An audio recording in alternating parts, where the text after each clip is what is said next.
Welcome back into episode 38. So it's been just over 2 weeks since my last video, and in those 2 weeks I've tackled two of the hardest jobs I've done on this car so far. First was getting that brake booster out. That is not a straightforward job. You can watch and see how I got on with that. The second was I borrowed a welder and taught myself how to weld, and then welded in that patch on the on that suspension, the chassis leg. I've tried to show you every step that I've done on that welding, so it's quite a long video, but most of it's in fast forward, so hopefully it's not too boring. Let me know how I got on in the comments. Please click the subscribe button, but let's just jump on in and you can see how I got on. Right, I'm just looking at sending the brake master cylinder away to be rebuilt. And I keep thinking about the servo that's sitting there. I don't know how to test it, what to do with it really. So I spoke to the company that will rebuild the brake cylinder, and they said if I send it to them, they'll charge £10 to test it. Well, that seems too good to be true. So I'm going to try and take it off. From what I've read online, you press down the brake pedal, which has pushed out that, you can see the piston in the middle, the plunger in the middle sort of protruding out now. I'm going to clamp that in place. Then I lay inside the footwell of the driver's side and undo the bolts that hold it on. It sounds straightforward. I think with the engine out, it's a lot easier to get out as well. So hopefully there shouldn't be too many problems with this, but let's just try and see where we go.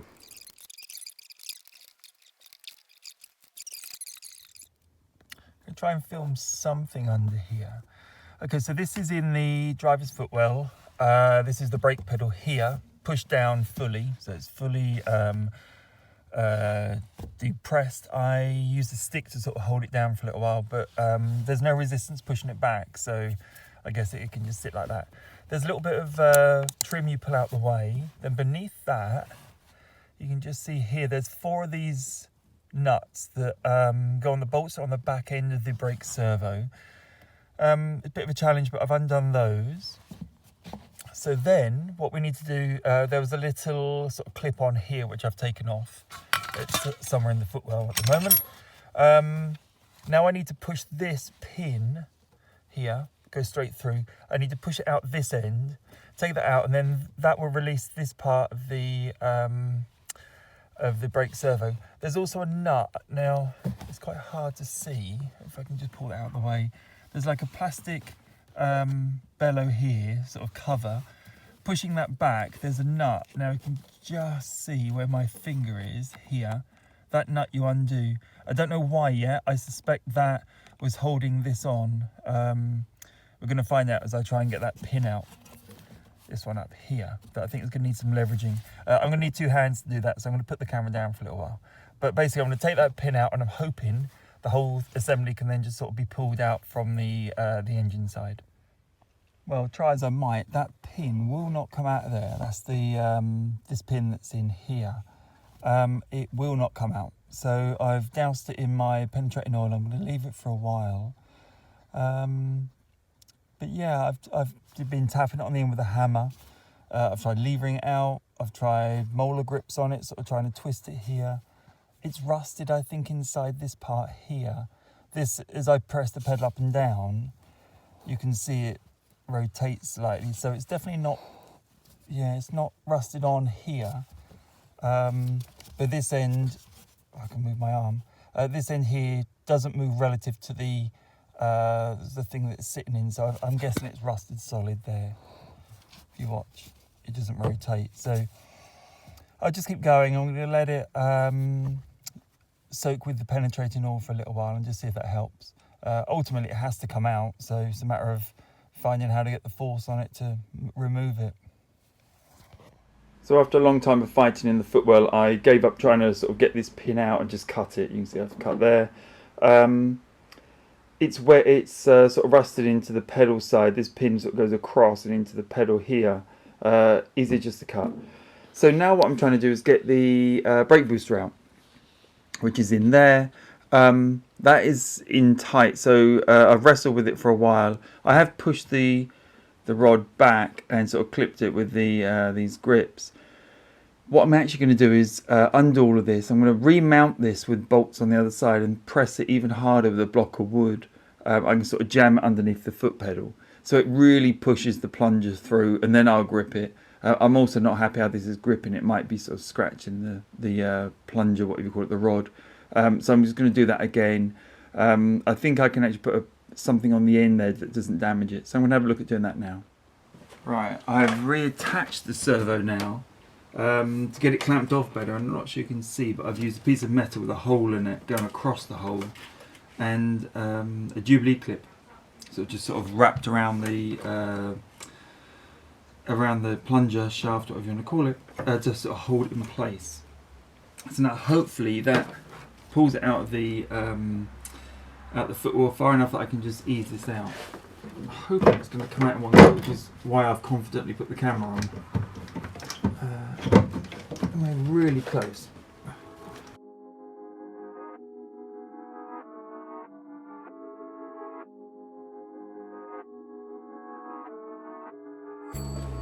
So this is after about another 20 minutes of fiddling. I think I'm getting closer. I think the bulk of my problem is these pipes.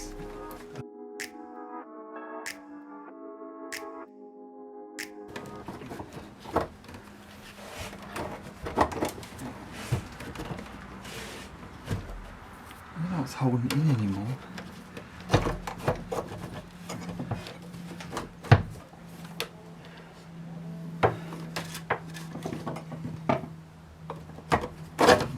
There, she's out. Wow, that's ridiculous. Good luck getting that back in. Right, okay. Brake servo is out, finally. Right, exhausted after that. The reason I wanted to get this out was because I'm going to send this away with the master cylinder, and for £10 they said they'd test this, tell me if it's okay. If it's okay, I'll tide it up, we'll respray it and make it look good again. If it's not, I'll junk it and buy a new one. I don't think they're particularly expensive anyway, but it's worth sending away while I can, and for £10 plus postage, it's definitely worth doing. That was one of the harder jobs, I think, being in the footwell upside down, trying to undo and then subsequently do up those nuts while I had to retighten it. Was really hard work. Dead arms and everything, and then just trying to get it out around these wires was a nightmare, really difficult. All in, it's probably taken me a couple of hours, I would say, maybe half an hour just here, although I've tried a couple of times here and done it wrong. I'd say probably half an hour of doing it right, but yeah, tricky job. Right, we're finally at the stage that I can actually try and do some welding. I've come outside so I can cut up some of that sheet metal to make some sort of practice strips. Obviously I'm not a welder, I've not welded before. I've had a couple of quick lessons by a friend of mine who's lent me the welder. But I'm going to come out here and just sort of weld along some straight lines, join some scrap pieces of metal together and just try and get used to it. And then we'll try and sort of spot weld that patching and then sort of seam weld around it. Should be interesting. Let's see how we get on. So this is what I'm using for my testing. It's a old, it's actually the RSJ sort of steel girder that I use to do a bit of my extension work on the house. So it's an offcut. So I'm using that as effectively the welding table. This is just one of the scraps I just cut off. You probably can't tell from there, but I've scratched a line in, and that's the line I want to do just a straight weld along, just like a surface weld, whatever you call it. Just to sort of practice getting my eye in, work out the settings of the welder and stuff like that. I'll do a few of these, we'll get that right, and then we'll try sort of joining a few pieces together, because that's effectively what we've got to do, along like that. These are a little bit rusty, so I'll probably just rough them up with the grinder. And we'll just keep practicing for a while until I get the hang of it. It's no hurry. You know, I've waited a little while just to do this welding, just to sort of get it right. But let's just try. It's all good.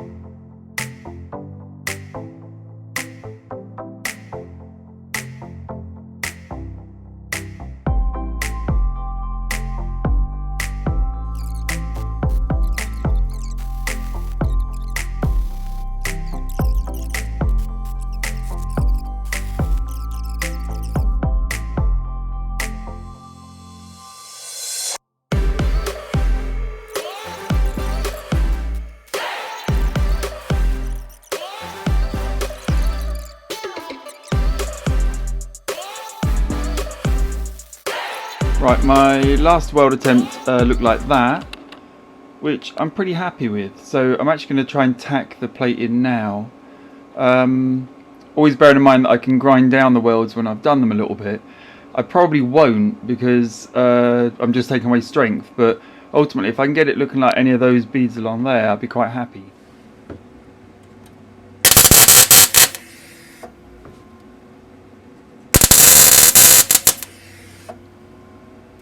Right, 2 spots there.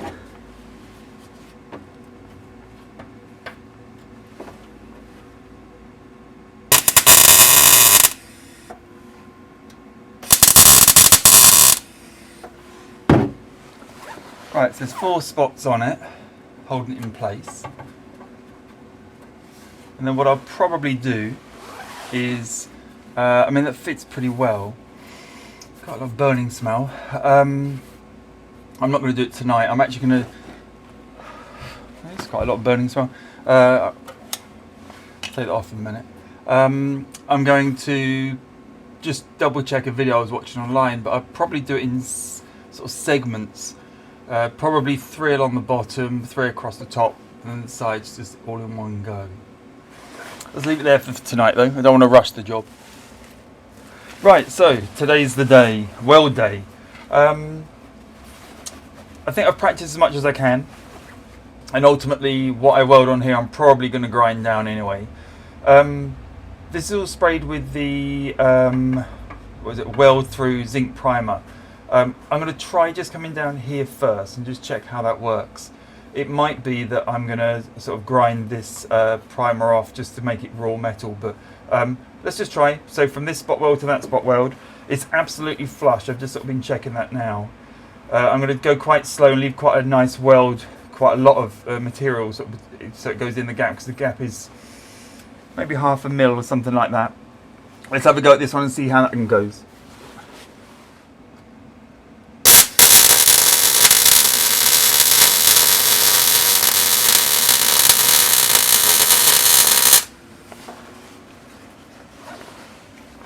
That's better. Right, that's bang on top of where the join was. Obviously I've run a bit far because I can't actually see when it goes black, but that's quite a nice even looking weld there. Hopefully you can see that. And while it is pretty flat, there's like a fraction of a millimetre there.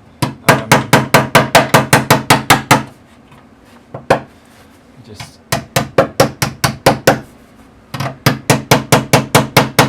you can probably see the shadow the light's casting. It's probably 1/4 of a millimetre. It's only just there.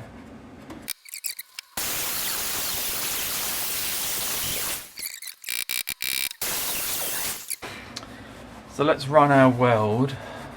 I think I'll put a spot about midway and then we'll run a weld straight across to it.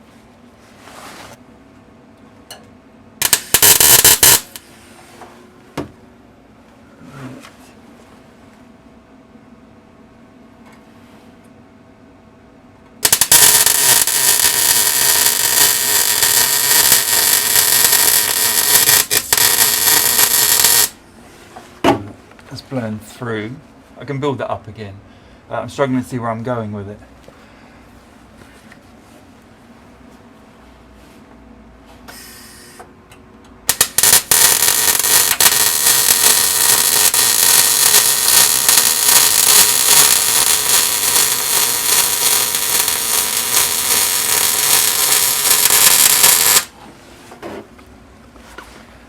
Right. Okay, that's not looking too bad. Let me get my fire extinguisher on standby because there's quite a lot of smoke. I just ground it down. Like my initial weld down here, I've come along the bottom here and I'm just slightly south of the join, so I've just ground that off and I've patched up the holes that burnt through. So I'll run a one across there again. I struggle to see when the visor goes black. I actually struggle to see where I'm going, but let's try again.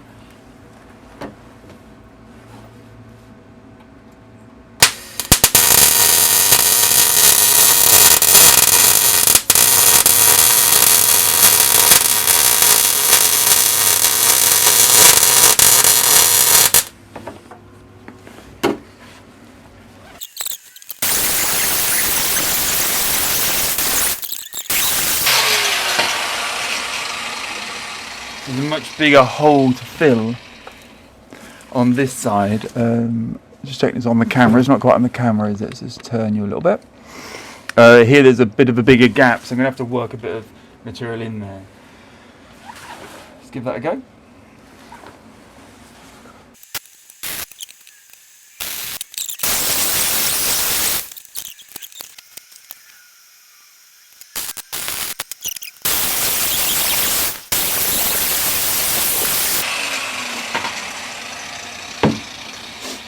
It's just come up pretty okay there. I mean, the grinder solves all bad welds. There's two little holes I haven't patched up yet that are blew through. Okay.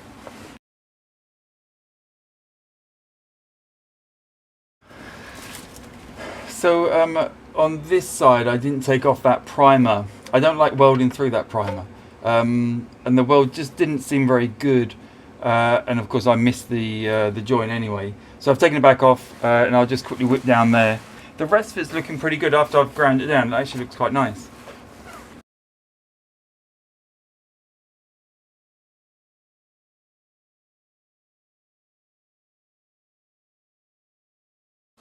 Right, I think we're pretty much done on this side. I'm not going for the neatest looking welds. Obviously around this side it all looks pretty decent. The one across the back there, I'm more happy to keep it strong and ensure that it is actually doing its job than trying to grind it all off. I've taken quite a lot of it off.